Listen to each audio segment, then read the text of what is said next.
নমস্কার, শুভ সন্ধ্যা। জেলার খবর অন দ্য স্পটে আপনাদের স্বাগত। সঙ্গে রয়েছে আমি গৌরব। একেবারে গুরুত্বপূর্ণ খবরের আপডেট দেওয়ার জন্যই এই মূলত আসা এবং এক্ষেত্রে দাঁড়িয়ে থেকে মূলত যে খবর দিকে নজর রাখবো জেলার খবর অন দ্য স্পটে। পাসপোর্ট জালিয়াচক্রী ফের রমরমা বাজার। পাসপোর্টে জালিয়াতিতে ফের গ্রেপ্তার আরও এক। সোমবার রাতে মধ্যগ্রাম থেকে গ্রেপ্তার যুবক। পুলিশ সূত্রে খবর, ধৃতের নাম পলাশ বিশ্বাস। জাল নথি ব্যবহার করে আসল পাসপোর্ট বানিয়েছে ধৃত পলাশ। প্রাথমিক তদন্তে এমনটাই অনুমান পুলিশের। অর্থাৎ ফের রাজ্যে পুলিশি সূত্রের খবর, ধৃতের নাম উঠে এসেছে এবং বিভিন্ন তদন্ত প্রক্রিয়া কিন্তু চালিয়ে নিয়ে যাচ্ছে পুলিশ। ইতিমধ্যে জাল নথি ব্যবহার করে আসল পাসপোর্ট বানিয়েছেন ধৃত, এমনটাই কিন্তু মূলত এখনো পর্যন্ত সূত্র মারফত খবর। আবারও রমরমে বাড়ছে জালিয়াতি চক্র, আবারও পাসপোর্ট চক্র, ফেক পাসপোর্টের পর্দাফাশ করছে ধীরে ধীরে পুলিশ। আবারও মধ্যমগ্রাম থেকে একজনকে গ্রেপ্তার করা হয়েছে। পাসপোর্টে উল্লেখিত ঠিকানা, কেওয়াইসি নথিও অস্তিত্বহীন, আর যার জন্যই সেখানে মূলত ধরা পড়েছেন এবং পাসপোর্ট জালিয়াতিতে ফের গ্রেপ্তার আরও এক। রাজ্যে কিন্তু এর আগেও দেখিয়েছি একের পর এক গ্রেপ্তারি, একের পর এক ধৃতের সংখ্যা বেড়ে চলেছে। আর এই সমস্ত বিষয় নিয়ে মূলত এই ঘটনায় তদন্ত প্রক্রিয়া কতদূর চলেছে জানাবো আপনাদের। আমার সঙ্গে রয়েছে গ্রাউন্ড জিরো থেকে সরাসরি অপ্রদীপ। অপ্রদীপ, আবারও ফের রমরমে বাড়ছে ফেক জালিয়াতি একেবারেই পাসপোর্ট চক্রের। তোমার কাছে কি আপডেট, কি এই মুহূর্তে দাঁড়িয়ে তদন্ত প্রক্রিয়া কতদূর এগিয়েছে এই মামলায়? বেশ কিছুদিন ধরেই কিন্তু পাসপোর্ট কাণ্ডে, ভুয়ো পাসপোর্ট কাণ্ডে বেশ কয়েকজনকে গ্রেফতার করা হয়েছে এবং তোমাকে যেটা বলে রাখবো, গতকাল মধ্যরাতে কিন্তু মধ্যমগ্রাম থেকে একজনকে গ্রেফতার করা হয়েছে। পাসপোর্ট জালিয়াতি কাণ্ডে পলাশ বিশ্বাস নামের একজনকে গ্রেফতার করা হয়েছে। তিনি কি কাজ করতেন? তিনি কিন্তু কোন রকম পাসপোর্ট, অন্যদের পাসপোর্ট বানিয়ে দিতেন না। তিনি যে নথিপত্র পাসপোর্ট বানানোর জন্য দিয়েছিলেন সেই নথিগুলোই ভুয়ো ছিল।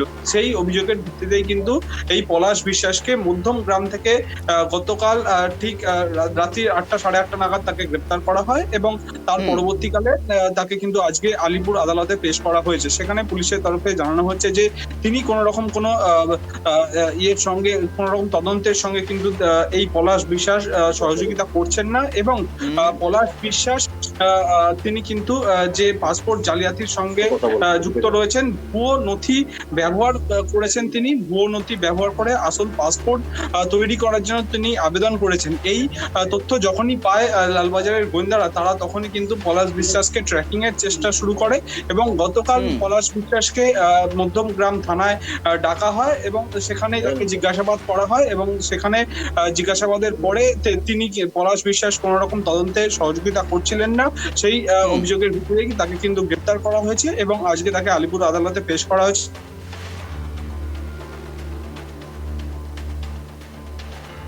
দেখুন, যেদিকে নজর রয়েছে আমাদের, ফেক পাসপোর্ট চক্র আবারও জালিয়াতিতে আসল পাসপোর্ট বানাতে গিয়ে কেওয়াইসি না থাকায় অস্তিত্বহীনে ধরা পড়েছেন এক ধৃত মধ্যমগ্রামের পলাশ বিশ্বাস।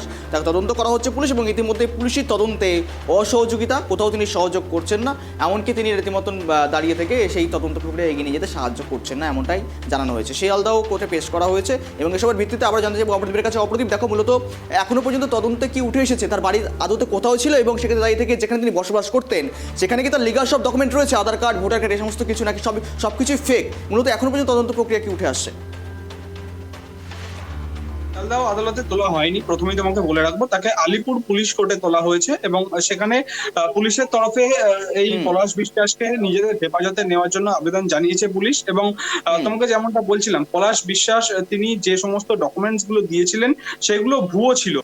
সেই ভুয়ো ডকুমেন্ট দিয়ে আসল পাসপোর্ট তৈরির যে আবেদন তিনি করেছিলেন, পুলিশ প্রাথমিকভাবে তদন্তে যেটা জানতে পারছে যে সেখানে যে ঠিকানা দেওয়া ছিল, যে তার বসবাস করার যে নথি দেওয়া ছিল, সেগুলো সব ভুয়ো। অর্থাৎ যেখানে যে অ্যাড্রেস দেওয়া ছিল সেখানে এই পলাশ বিশ্বাস থাকতেন না এবং তিনি মধ্যমগ্রামে একটি জায়গায় ভাড়া থাকতেন। তার জন্য কিন্তু মধ্যমগ্রাম থানায় তাকে দেখে জিজ্ঞাসাবাদ করা হয় এবং সেখান থেকেই তাকে কিন্তু গ্রেপ্তার করা হয়েছে। আদৌ এই যাকে গ্রেপ্তার করা হয়েছে, যার নাম পুলিশ সূত্রে আমরা জানতে পারছি পলাশ বিশ্বাস, পুলিশের তদন্তকারী আধিকারিকদের মনেও কিন্তু প্রশ্ন রয়েছে তার আসল নাম আদৌ পলাশ বাংলাদেশ থেকে অনুপ্রবেশ করে ভারতবর্ষে বা কলকাতায় প্রবেশ করেছেন কিনা সেটাও কিন্তু খতিয়ে দেখছে তদন্তকারী আধিকারিকরা। তাকে আদালতে পেশ করা হয়েছে। সেখান থেকে যদি আদালতের নির্দেশে পুলিশি হেফাজত পান গোয়েন্দারা, তাকে কিন্তু আরো জিজ্ঞাসাবাদ করবেন পলাশ বিশ্বাসকে গোয়েন্দারা। এবং তুমি জানো যে গতকালকে যখন মধ্যমগ্রাম থানায় তাকে ডেকে জিজ্ঞাসাবাদ করা হয়, সেখানে কিন্তু এই পলাশ বিশ্বাস তদন্তে কোনো রকমই কোনো সহযোগিতা করাননি, যেটা মূল কারণ কিন্তু এই তাকে গ্রেপ্তার করা এবং আদালতে পেশ করা। যে সমস্ত তদন্তকারী আধিকারিকদের যে সমস্ত হাতে ডকুমেন্টস রয়েছে এই মুহূর্তে, যে নথিগুলো দেখিয়ে তিনি পাসপোর্ট আবেদন করেছিলেন সেইগুলোই জাল, এবং সেখান থেকে কি তথ্য আর উঠে আসে সেগুলো কিন্তু পরবর্তীকালে খতিয়ে দেখবে পুলিশ, এবং এই পলাশ বিশ্বাসকে যদি নিজেদের হেফাজতে পায় তদন্তকারী আধিকারিকরা, তাকে কিন্তু জিজ্ঞাসাবাদ করে আরো তথ্য জানার চেষ্টা করবে পুলিশ আধিকারিকরা। তার সঙ্গে আরো কেউ জড়িত রয়েছে কিনা সেটাও কিন্তু জানার চেষ্টা করবে তদন্তকারী আধিকারিকরা।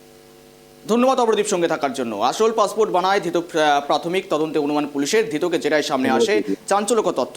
পাসপোর্টে উল্লেখিত ঠিকানা কেওয়াইসি নথিও অস্তিত্বহীন। ইতিমধ্যে তদন্ত শুরু করেছে পুলিশ। পাসপোর্টে উল্লেখিত ঠিকানা কেওয়াইসি নথিও অস্তিত্বহীন এবং তদন্তে অস্বাভাবিকতার অভিযোগে তাকে গ্রেপ্তার করা হয়েছে। আলিপুর পুলিশ কোর্টে পেশ করা হয়েছে। এখন দেখার বিষয় মূলত আদালতের নির্দেশে পুলিশ হেফাজত পাওয়া হয় কিনা এবং সেখানে দাঁড়িয়ে থেকে তদন্ত প্রক্রিয়া কত দূরে নজর থাকবে।